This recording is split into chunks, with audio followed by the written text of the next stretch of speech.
Hi everybody, today we had a wonderful conversation with Ricky Perrone, president of Perrone Construction. We speak about some of the magnificent projects that they've been completing recently as they celebrate their 40th year in business here in Sarasota as a construction company. So without further ado, I hope you enjoy this conversation with my friend Ricky Perrone. Welcome to the Preferred Shore Podcast. Here's your host, Robert Milligan. Thank you everybody for joining us today, and thank you so much, Ricky, for taking time out of your schedule to join us on the podcast. Yeah, appreciate it, Robert. Well, definitely looking forward to learning more about your business, but want to start, of course, first with just learning more about you as a person. You grew up here in Sarasota, which is a little bit uncommon, and any details that you could share about your formative years and what led you into the construction industry, I'd love to hear more. Yeah, definitely one of the few natives here. So grew up in Sarasota, mostly in Osprey. Did a lot of, we grew up on the water. I have a younger brother and a sister. Okay. Really close with both of them. So we grew up on the water, fishing, going out and catching crabs on the sandbar, that sort of thing. Nice. Growing up in Sarasota, I had always kind of like envisioned one day, doing something else. But as I've grown up, I've appreciated it more and more, and kind of fallen in love with it more as I've gotten older, which is a little bit odd. But Yeah, I know. I mean, I came here when I was about 12 or 13, I know that there was a bit of a trend with the younger people looking forward to growing up and getting out of Sarasota, but more and more I meet people such as yourself that, we recognize how amazing it is to actually live here and not leave. So. Yeah, I see a ton of people that I went to high school with that have gone away over the years, kind of transitioning back here. It's actually really neat to see. It's fun to reconnect with them again, and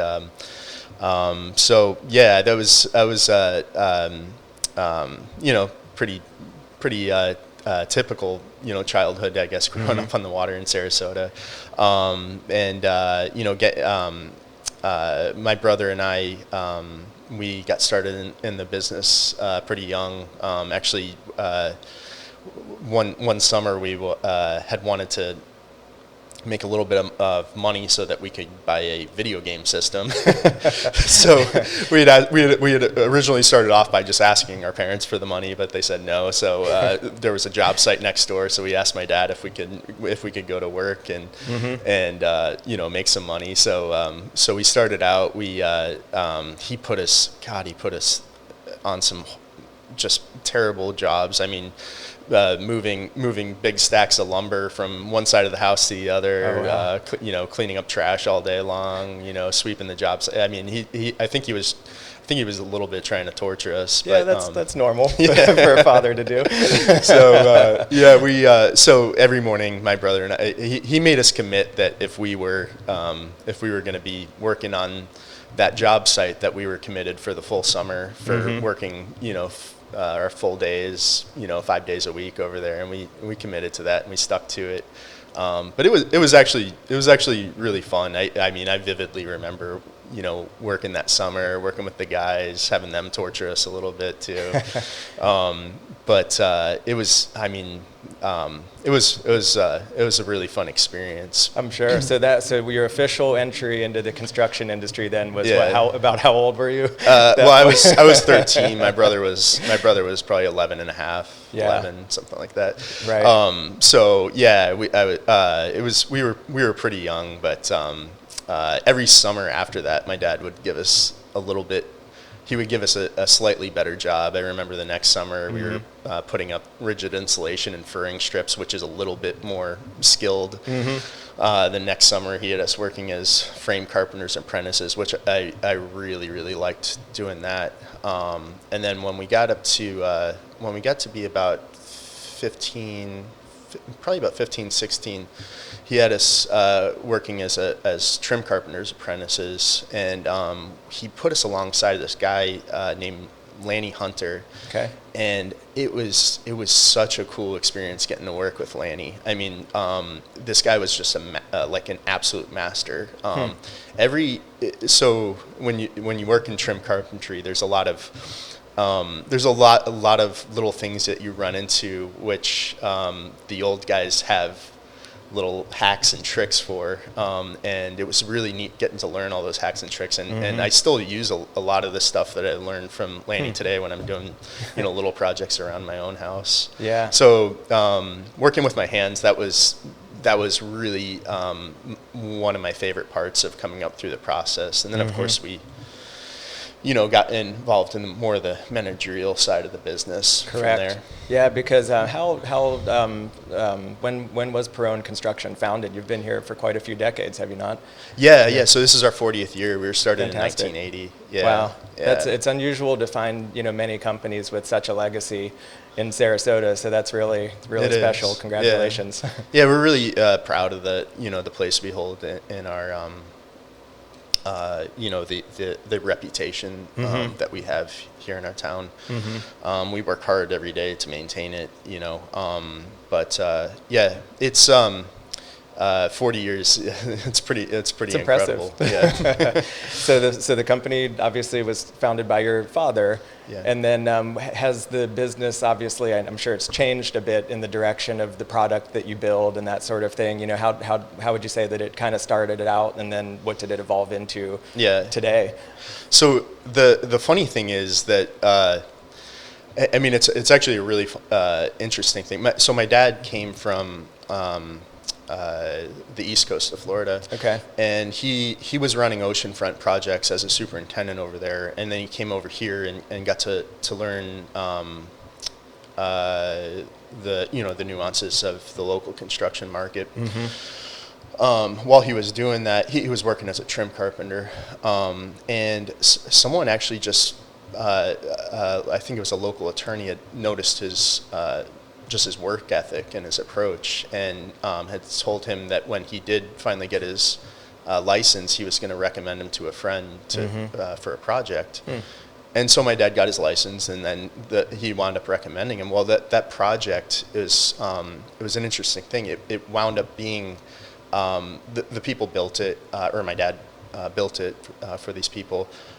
They wound up needing to relocate, so they sold it shortly after building it, and it set a record for the all-time highest price ever paid for a home in Sarasota at that time.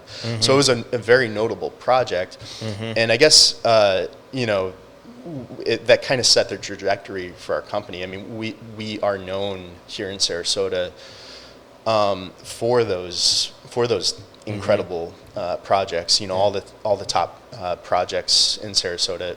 Very high-end custom make their way to us. Builds. Yeah. That's interesting, and it's clearly a testament to the good work that your father started with, and now that you're also operating with as well, because most businesses fail. I think 97% of all businesses fail within the first 5 years of operation. Yeah, so that's an insane statistic. It really is, but the ones that it seems like the people that are talented, those opportunities find them, and again, it's just really an amazing milestone to hit that 40-year mark. So congratulations. Yeah, thanks. It's a big one for us. Yeah, and it's not as if that you're like on the waning end of this trajectory. You guys are absolutely blowing up right now. What's the business like today? Is it mostly all custom, or is there some spec, or?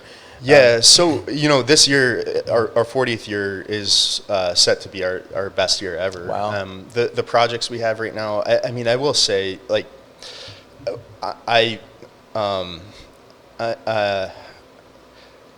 we have like just an incredible group of clients right now, and that's such an important thing to me, to have a real connection with our clients. We've got these amazing people who are allowing us to do amazing things for them, which is just such a great business model to have. Sure. So this year it is set to be our best ever. We've got some incredible projects going right now all over, from Venice all the way up to North Longboat. Okay. Some stuff I'm really excited about. But in terms of spec, projects, we're getting ready to break ground on a spec project with a client up on Longboat here shortly. Okay. We typically get involved with one of those I would say one of those every year or 2 years. We don't do too many of them. And typically we're partnering with a client to do those spec projects. How many? So it's primarily custom builds. On behalf of a client order. And how many projects would you say you're typically doing in a year's time for custom builds? It ranges anywhere from 8 to 12 projects, and it really depends on the scale of the projects we're doing. Right. We've got, and I will say, when it comes to scale of projects, there's no limit on either end to the size of projects that we build. I mean, we just finished a project. I think it was under 1,000 square feet. But the cool thing about it was for a great client. Number one, and number two is it was very well architecturally designed, which is something that we're big believers in. Is the value of good architecture. Yeah. So. So it really depends on the mix of the scale of the projects. I mean, we have projects going right now. So we just finished that just under 1,000 square foot one, but we've got on the other end of the scale, we've got project going right now that's 19,000 square feet. Wow. So for a single family residence? Yeah, for a single family 19,000 square foot single family home. How many people would you say will end up living there if you're at liberty to share? Actually, there's going to be quite a few. There's going to be quite a few living there. I don't know exact number, but well, I know you have to keep it, on the down low. Sometimes you've got, I don't think that would divulge any critical information. But so but at the same time, it's not that we really seek out those projects. Those projects find us because I'll just come out and say, we are the most qualified builder in Sarasota for those type of projects. Yeah. But our sweet spot is anywhere in the 6,000 to 8,000 square foot range. We've got one going over in Harbor Acres right now that's sitting right around 11,000 square feet. I've seen that that home in its present condition, in the construction process, and it's looking fantastic. Thank you. It's going to be. I'm really excited about that one. That was again, incredible clients. The type of client that comes in. What we really like to do is make this process easy for our clients. So.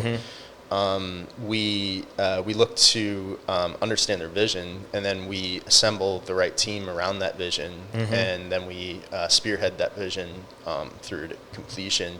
And we have a client there that allowed us to do just that, and the projects just clicked. I mean, that one's going to come together so nicely. I'm really excited about it. It's got some really neat features too. I mean, the design on the house is beautiful. It's got some really neat things with some water features in the front, where it's actually going to look like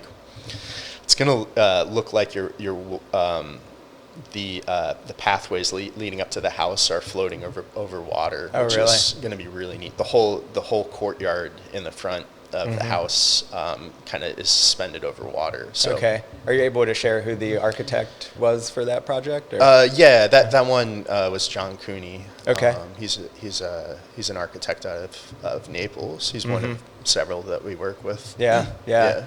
That's really cool. I can't wait to see how that water effect is finishes up, and it's amazing. Yeah. It's interesting. That project too is right next to another notable home that we just finished, but we're seeing it was interesting. We and on Longboat right now, we've got a project right next to one we just finished. So it's kind of funny. I was talking to somebody the other day about right now we're having to tear down a house every time we build one. I can't think of any recently that we haven't had to do that. But then too, to be building right next door to a house that you just finished is interesting. Yeah, it is interesting. Yeah, it's a little bit logical though that of course the neighbors see something an incredible project that you've completed, and then they're like, I want that for myself too. Yeah. So when you're building a home, I mean, you're not just building a home, you're creating a very unique masterpiece, in my opinion. What is the timeline on something like that in relation to maybe like a more normal cookie cutter house. I mean, I'm sure it takes a little bit longer for the design process and sourcing unique materials, and I'd love to know more about that. So it definitely takes. It can't not take longer. The construction side is, I would say, is probably about very similar, but it's the design side where things take a little bit longer, because with these cookie, they're called cookie cutter for a reason. It's like you take this house and you stick it on that lot, and you're good to go. But with the design on a custom home, you're getting to understand the client's vision, making introductions to the right architects, them deciding on an architect, and then you're working through this process of conceptual design, and then red lines, and getting into and working through that design process with them until you've finally got a permittable set of plans, and then you submit for the permit, and then hopefully a month later you're breaking ground on the project. So that process, I've seen it as short as 4 months on the design side. It could wind. I mean, I've seen other projects where an owner wasn't trying so hard to get started quickly. I've seen it take much longer than that. 4 months is a pretty short time frame on the design side. On your you said your sweet spot's kind of the 6,000 to 8,000 square foot range. Once the design has been chosen, what would you say the typical time frame to build once construction begins is on something like that? I would say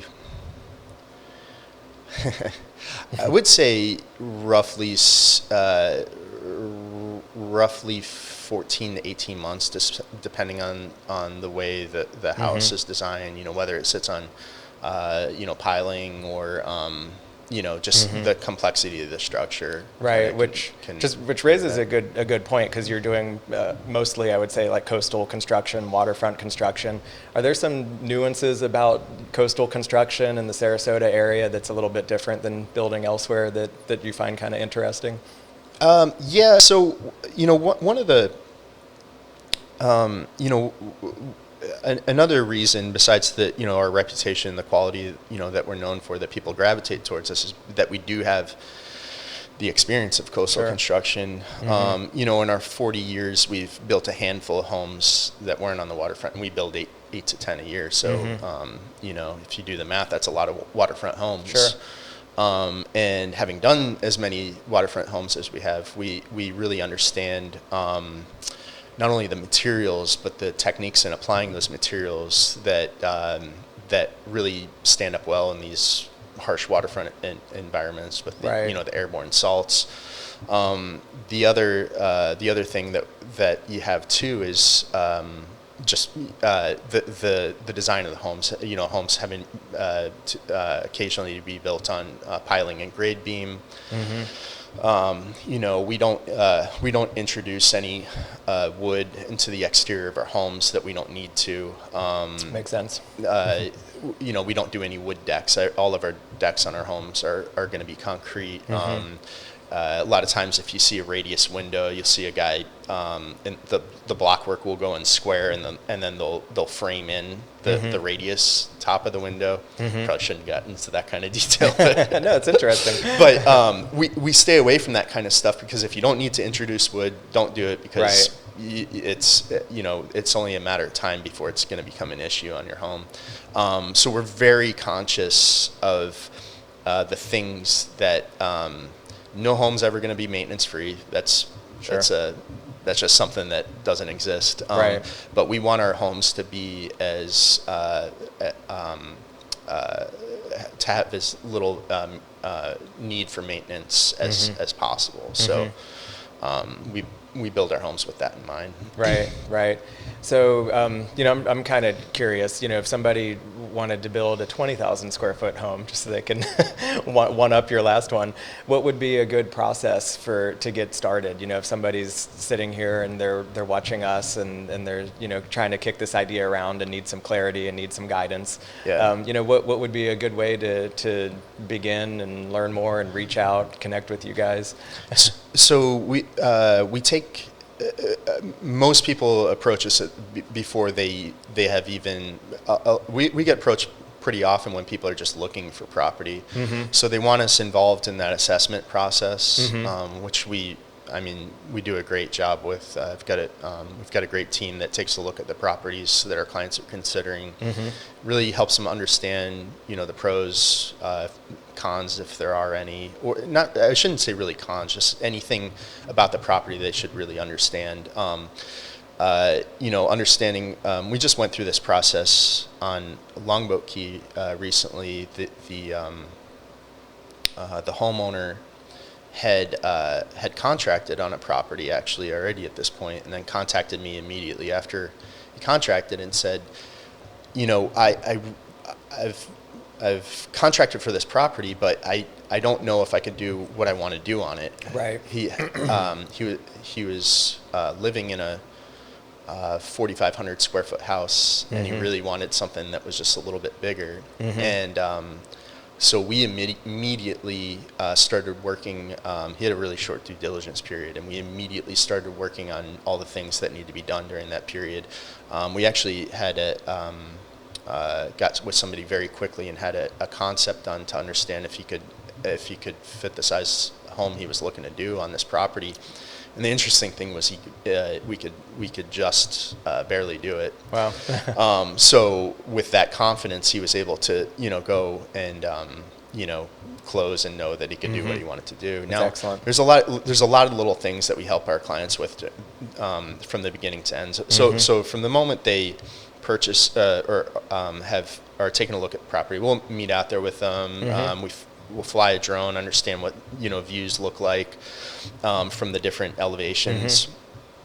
We help them with due diligence assessment, including survey work, soils borings, all that kind of stuff. And then occasionally a conceptual design during that time frame, if they would like one. Then after that, we will set them up with a few different interviews for architects, so they can, based on the style that they're after. Right. And then we and interior designers, landscape architects, and then we once those decisions are all made, then we work to spearhead that team and become a single point of contact for the owner to It makes it say, very convenient. Yeah. So, because our owners, they're successful people. They're very busy in their personal and professional lives. They know what they want, but they in my experience, they tend to like to rely on professionals to turn their vision into reality, and that's where we really shine, is when our clients allow us to do that. Yeah, definitely. And I'm curious, also, COVID-19's been a factor here for quite a few months, I guess probably 4 months now. And if there's been any delays or disruptions or any changes in your construction process, or if it's affected your business at all, just interesting to hear the different perspectives. Yeah, it can't. We've had some disruptions. I wouldn't say, the adjustment to it has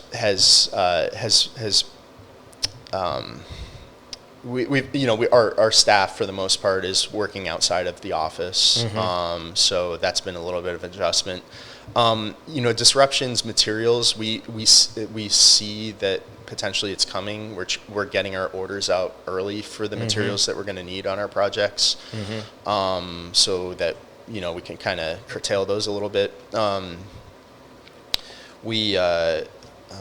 But other than that, at this point, we're lucky to say that we really haven't seen too much in the way of disruptions, I Yeah. would say. Yeah, I completely agree. And of course, our industry in actually brokering the real estate deals, our company's been setting records. Our market's on fire still. So, we've definitely dodged a bullet because I recall the Great Recession which kind of began in 08, 09, that we were not so lucky with that disruption, and my heart really goes out for the industries that have experienced hardships. The service industries, restaurants, hospitality. But we've been very fortunate through this situation. Yeah, heart definitely goes out to those people. It's I can't imagine what they're well, I can't imagine. I can see it. It's very challenging. But having gone through the recession 08, 09, at the beginning of this, I was almost afraid that's that's what we're going into. But there was a little bit of I would say a knee-jerk reaction type of pullback immediately. It was quick, didn't last long, and now we're getting a lot of calls on projects, and awesome. It's really nice to see that it hasn't had an impact there yet. Yeah, well, the markets in Southwest Florida has been doing extremely well. A lot of people in high tax states were interested to move here anyway, and in some ways the quarantine and things seems to have accelerated that demand. So I'd be curious, and I know our viewers would be as well, what kind of profile of a typical customer is making inquiries right now? Are you seeing like a high concentration of anybody in a particular geographic area, or anything you could share that's just what you're seeing in terms of customer inquiries? I think would be interesting. Yeah, it's a good question. I think a little bit of the problem we have in our business is having only 10 to 12 clients a year. It's not a good sampling of everybody. If we were doing 100 projects, it might be a little bit easier to tell. But I will say though, with that in mind, I've had conversations with clients that are either making the move or considering the move from New York, and COVID is kind of the impetus there. It's creating this. Maybe it's just speeding up the timeline for them, or maybe it's, hey, I don't want to be in New York anymore, and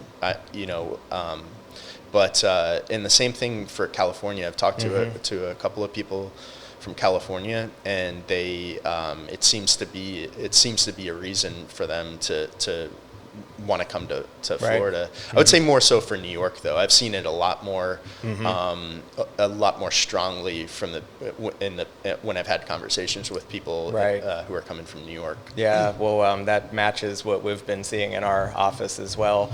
And I hope it'll be interesting to just watch how this all plays out, because right now we are enjoying a great market with people moving here. But if property gets more challenging, it's like a trapeze that they have to let go of and sell something to grab on, to the and I am seeing that too. Yeah. So if it becomes more and more challenging to sell elsewhere, wherever home is for them, I'm sure that will also have some kind of effect at our local level. Yeah, that's a good point. I hadn't really considered that, but we had a conversation a few days ago with somebody who was making the move from New York, and they said they need to sell a property there first before they were moving forward here. Hopefully there's buyers in New York as well.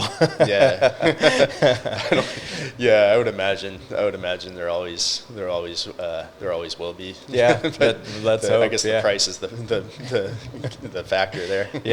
Let's hope. I mean, New York's such a fun place and an attractive place to be ordinarily. It's just everything's just kind of odd right now. So hopefully we get all this sorted out and life gets back to normal as best as possible. Yeah, for sure.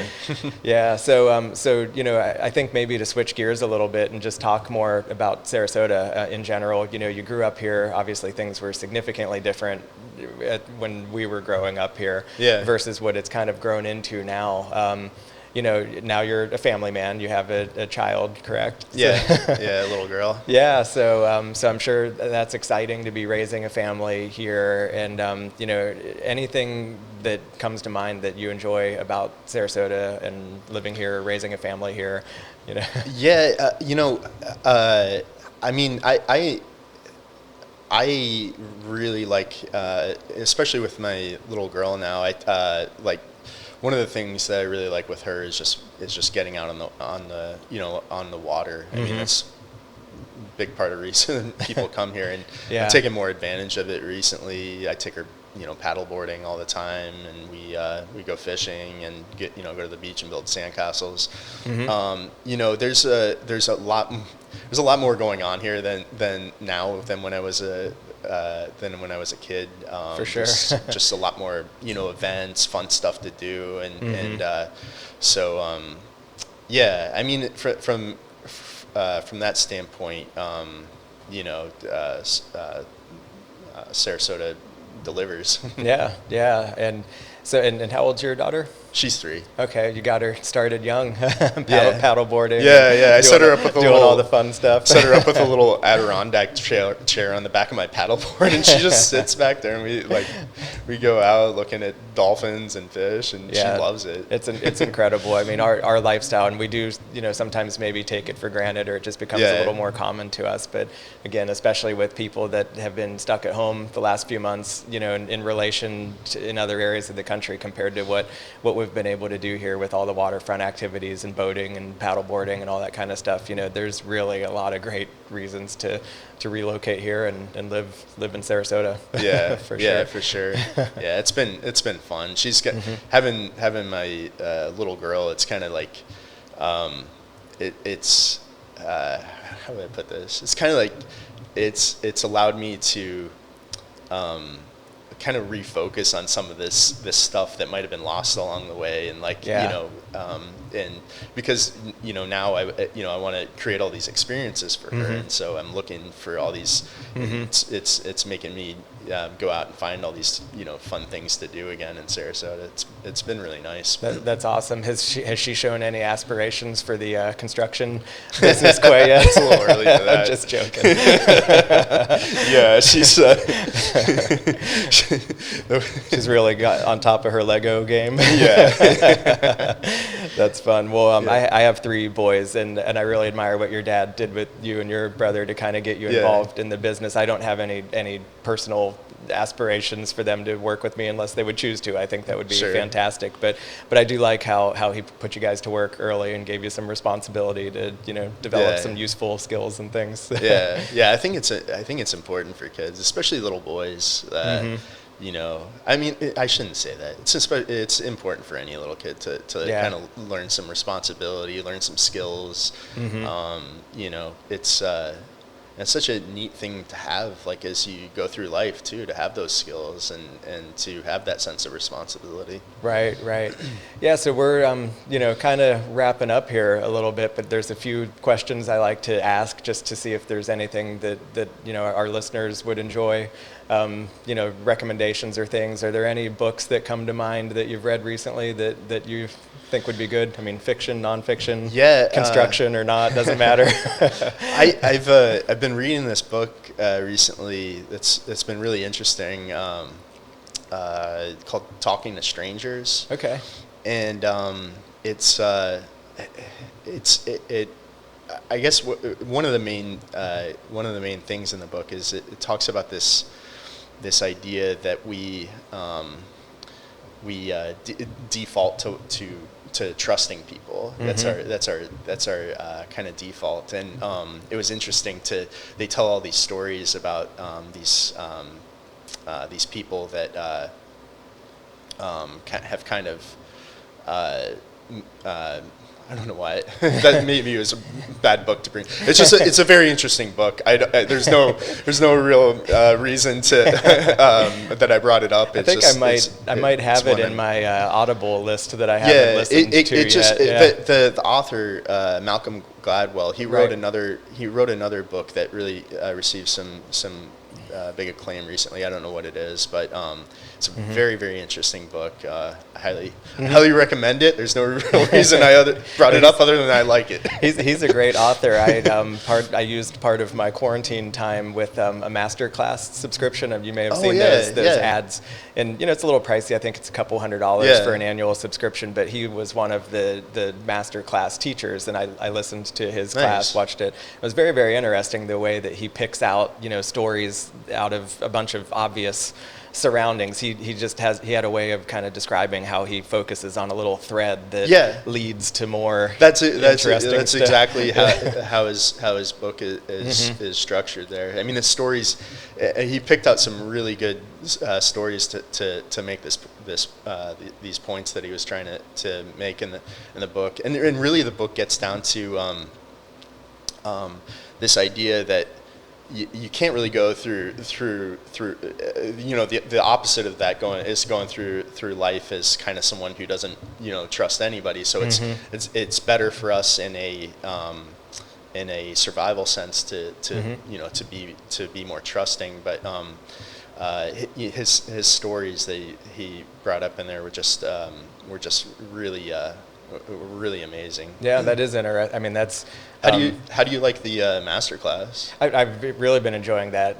There's Bob Iger from Disney. He did one on leadership I really enjoyed. There's another guy, Chris Voss, that was a FBI negotiator, and now he teaches classes and things. But he had a beautiful class on negotiation tactics, which has definitely come in handy in my industry. So I would highly recommend. I think Gordon Ramsay did. I like to cook, and I found that really interesting. He had a couple really great classes, so I would highly recommend. I've been hearing about that for a while. I'll have to check it out. Yeah. Are there any purchases of $100 or less that come to mind that's something that you've just enjoyed recently? So I've always been a little bit artistic. Okay. I mean, probably a lot artistic actually. But I recently, just with COVID, I decided I needed to have something when I got home in the afternoon to keep my mind a little bit occupied, and got into painting. Okay. And so I bought a bunch of acrylic paint, a bunch of canvases, and have really been getting into that. It's been amazing. I've kind of gone down a little bit of a rabbit hole with it, and really nice. Gotten to enjoy it, and having just a blast with it. Yeah, you should. I'd like to see some of that. You should post it on your Facebook feed or something. That'd be cool to see. Yeah. I'll show you some. Yeah, and speaking of socials and all that sort of thing, if somebody hopefully now knows about who you are and what you do, and they'd like to reach out and connect with you, what's the best way for somebody to reach you? So you can reach me directly on my email. It's just Ricky, RICKY, at perroneconstruction.com. Okay. And then my phone number is 941-915-2156. Feel free to reach out to me directly. I always tell people, I really enjoy sharing the knowledge that I have. So if you have a question, even if you're not really considering building, but just could use a little bit of help, I'm happy to if you want to bounce something off me, feel free to give me a shout. Yeah, and I appreciate. I know you've made an offer to help get a little more involved with educating our realtor group as well, and bringing us maybe out to see some job sites and things as you go along. So really appreciate that, and again, congratulations on all the fantastic work that you're doing and the success that you're experiencing this year and your 40th year. I'm really happy to hear things are going so well for you. Yeah. Is there anything else that you can think of that you'd like to share as we wrap up here? I don't think so. We covered a lot of bases today. Well, good. Well, maybe another time we can pick out like a specific topic relating to construction and have you on again and have another conversation. But I just want to thank our audience today for joining us to listen to this conversation. I want to again thank you, Ricky, for taking time out of your busy schedule to have this conversation, and hope you have a great day. Yeah, thanks, Robert.